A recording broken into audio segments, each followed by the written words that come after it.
In this video, I'm going to show you how to widen some soffit vents. So we've got our old soffit vents here, and what we've done is we've got some 3/4 inch plywood.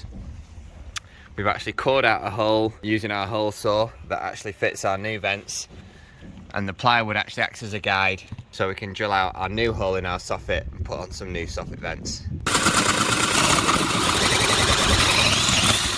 As you can see, we've widened this hole so it'll now fit our new wider soffit vents. So we've bought these soffit vents, and these are actually good because the cover comes off. So we'll be able to insert these into our soffits, take this cover off the front, and we'll actually be able to clean out the soffits if they ever get full of straw or leaves or dirt.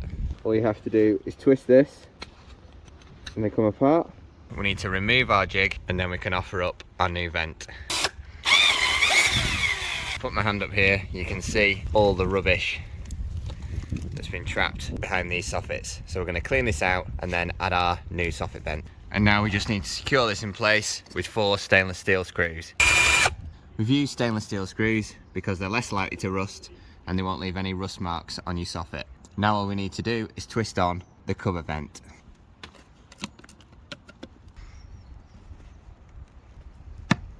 Because we've cleaned all the muck out from our soffits and widened our vents, we won't have any condensation in our loft.